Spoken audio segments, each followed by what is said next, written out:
Was there anything on this show either Smoky Mountain-esque or even just East Tennessee wrestling-esque? There was a couple of things buried in here, but not like a complete, not everybody in the same thing. I mean, Well, what'd you think of the opening segment? Because that was maybe the wildest thing on the show. well, that's the thing is that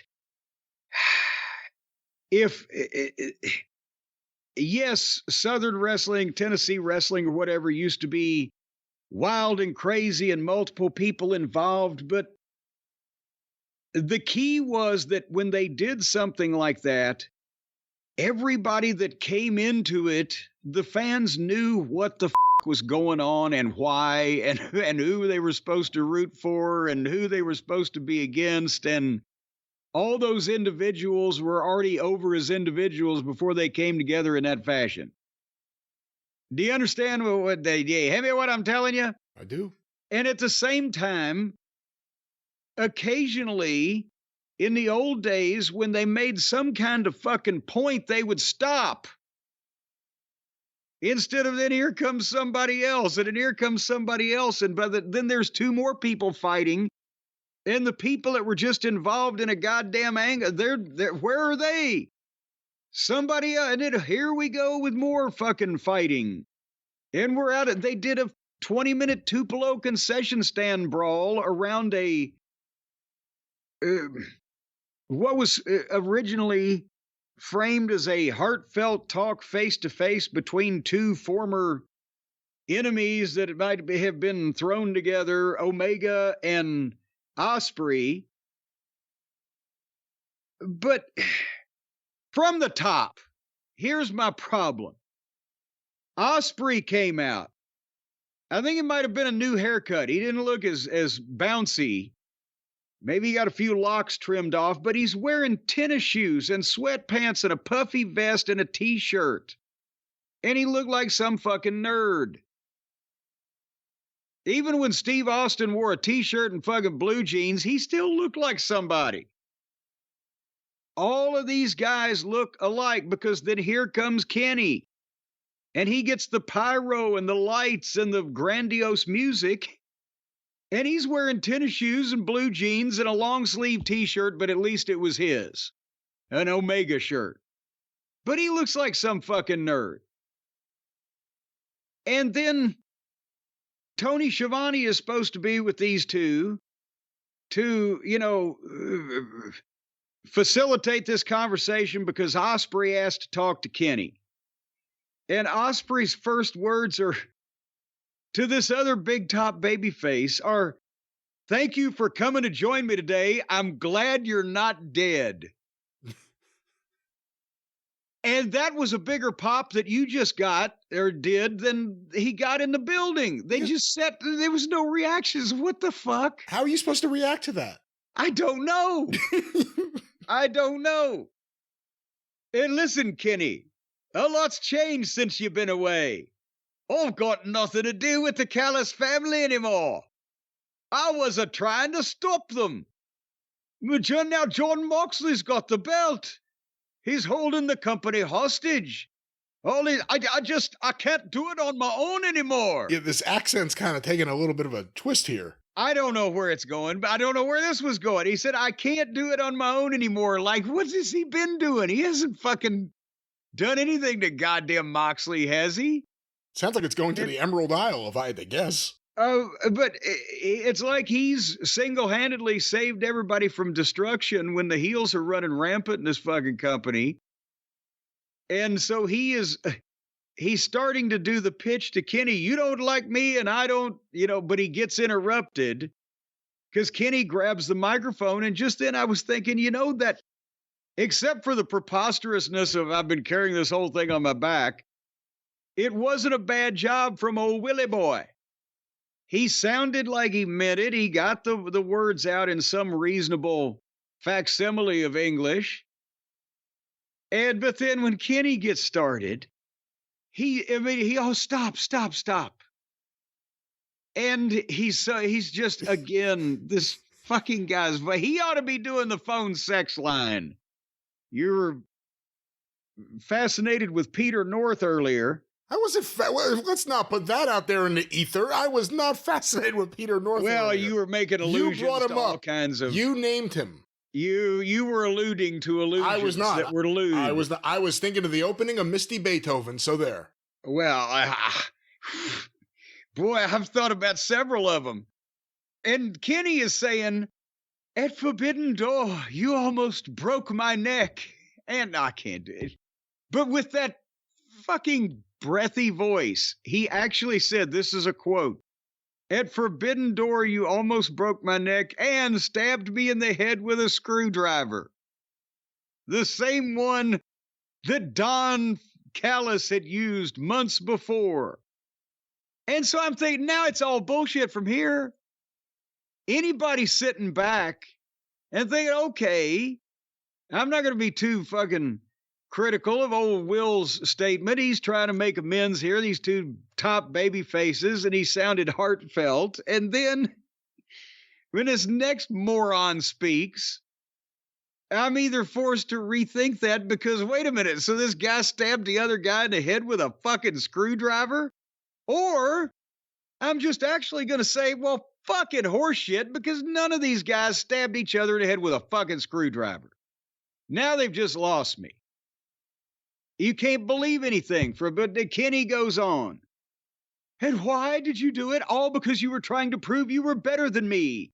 You weren't then and you're not now. And it took diverticulitis for people to know you existed. So now congratulations on being number 2, because number 1 is here. And there was a small pop there. And I'm thinking, okay, is Kenny switching heel here now on Will? And here comes Don with a screwdriver and he's going to shove it up somebody's fucking taint? I don't know. But basically, Kenny, if you're here to apologize, no chance in hell. I'll never team with someone like you, bruv. And then Osprey's, well, listen here, you little prick. And then here comes Don's music. And out he comes. And again, loud music covers up a lot of... These people tried in certain points to be loud, but they didn't give them a lot of options. But I wrote, it's like a WWE show with no wardrobe budget and no crowd reactions. I mean, Don dressed up in his own particular way, but the rest, everybody, they just... And then Don started to speak, and Kenny fucking ran him back through the entranceway, but here came Take a Shit, who got in a sloppy fight with Kenny in the entranceway, but then Kyle came out and joined it, and Osprey is in the ring like, should I? Why? Okay, and he whips off his puffy vest and goes to help. And did you see this time what I said on last week's show, or one of the shows we did in the last week, when Osprey and Kyle have the hockey fight where they're doing the big punches, boom, boom, boom, boom. It looks so fake, not only because of the fact that they look like shitty punches, but also because they're leading in and not changing their facial expression. They're so intent on throwing the alleged punches as fast as they can that they show no effect on their facial expression or their body language when they allegedly land. Does this make any sense? Yes. That's why it's as phony as a get well card from an Undertaker. Hey, where's Mark Davis? Wasn't he involved in all this? Oh, I thought you meant the former editor for Ring of Honor. Fuck, I haven't talked to him in ages. No, you mean the wrestler. I forgot there was one named Mark Davis. Yeah, he came back. He was involved with everything because he was the former partner of Fletcher. And yeah. And then he went back. He's another guy who disappeared off the TV. Yeah. He George Barnes'd him.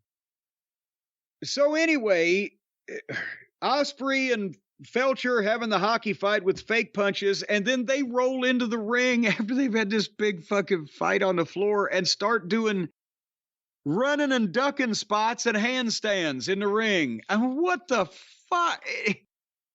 Oh, Jesus Christ. So then Osprey is on Kyle in the ring, and apparently he's left Kenny to fend for himself because Then Take a Shit comes in, but Kenny's right behind him and hits the begonia suplex. And then Kenny pounds the mat and makes the faces and runs and hits the ropes and hits the other side of the ropes and runs right into a super kick by Kyle. And then Will beats up Kyle in the crowd as they go out through the...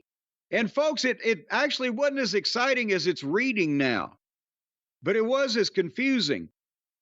Osprey and Kyle are in the crowd, but Lance Archer jumps Osprey, and he beats up Osprey in the stands while the fans are holding their phones up and laughing at him. And out in the breezeway of the arena, Brian Cage is beating up Kenny, and then Archer and Osprey join them, and they wreck the merchandise stand and give Archer a double vertical suplex through the merch stand. Thankfully, there were no fans in front of it, so apparently it was the real stand. And then they fight in the arena when the security comes out, and they're trying to get them separated, and they've sent the security out because then, apropos of nothing, I don't know how the fuck they suddenly, allegedly in kayfabe, as the kids say, would have decided to just do this on the sperm of the moment in a place where they ended up. But Kenny climbed up on the... Well, Kenny was on the lighting truss, the big lighting tower. The one that I saw Pam Dawson knock over into the crowd in Knoxville. The one that almost landed on all of the ringsiders. And there wasn't even a wrestler hanging off of it. But the lighting tower, Kenny is on the lighting tower, and Osprey is on the balcony railing. And I think they try to do it both at the same time, but they've climbed these things till they're at the equal level. And then Kenny looks over his shoulder at Will. And then Will looks back and gives Kenny the thumbs up. And there's 14 of these goofy fuckers standing down there to catch these guys. So when Kenny gets the thumbs up, he does the backwards swan dive off his lighting tower. Which they miss. The camera completely missed it because then once that Osprey had given the thumbs up, then he's got to step up on top of the railing and do his, and he did a backward swan dive off onto another 8 people or whatever. And then I'm thinking, yeah, at least it's got to be over by now. And no. Then they both climbed the fucking lighting truss. And the heels, Don was in the back. The heels are scampering off. And Kenny cuts a promo again. We're going to put you down under. And that's the place that we need to do it. They're selling a match for Brisbane, Australia, Knoxville, Tennessee in front of these people. Thought we're going to get this match, right? No. In Brisbane, Australia. That's further down the road than Cleveland. Cleveland, Tennessee, that is. Nobody from Knoxville is going to Brisbane, so they were like deflated at that. But Kenny apologized to Will. I guess I should have taken you seriously. Minutes earlier, I will never team with someone like you. I'll never team with you. You fucking... I fart in your general direction and your mother smells like elderberries. And now it's we'll go together to Brisbane down under against Kyle and Take. And then he makes the challenge. This fumble-mouthed buffoon. He makes the challenge and they start playing his music. But he wasn't done yet. And apparently they probably were playing like the Oscars music. Jesus Christ, this needs to end in the truck, right? But Kenny keeps talking and said, no, I'm not finished yet. Fuck, at least you had something going there. And they dropped the music just for him to say goodbye, mwah, and good night, bang. Now you can hit my music because I'm scared of heights. Oh, God. What a putz. I wrote what a putz. But that's to answer your question that you asked Lowe these many moons ago. about whether any of this was Tennessee wrestling-ish or Smoky Mountain-ish. It was some of the fakest fighting that I've ever seen in the middle of the brawl. Because they're going through that's all they've learned from the Japanese tapes that they have watched is they go through the motions. And they go from one place to another, and they don't have any passion or emotion or vehemence or or credibility or reality. At some point, you got to come back, get in the fucking ring. Or just end this shit. It just goes on and on. People, the idea for the concession stand brawl was to have a 3 or 4 minute wild ass fucking fight that would make people want to see the match. Now they have a 20-minute wild ass fight, and what are they going to do in a fucking match? Anyway, your thoughts. 2 baby faces beat up 4 heels. What do you think?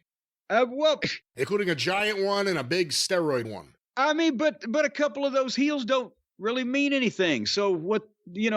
So is it? Well, that's the problem. They don't mean anything because the stable doesn't mean anything because the manager doesn't mean anything. And Don Callis' facial reactions in this whole segment told you what a clown he is.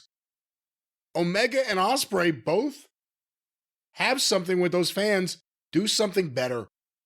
I thought this was fine for an opening angle and it got the fans worked up. It's going to be hard to follow it. But and it was. In terms of using Omega while you have the Moxley shit at the top of the card killing the show. Again, these are the guys who AEW should be pushing right now that's on their roster, not Cope and Mox and everything else happening. That's what I think. And I will agree that Don now is starting to skip around the stage like he's Paul Lynde on the Bewitched set. Just with... Oh. It's just... Kenny. Oh. Ed Sullivan.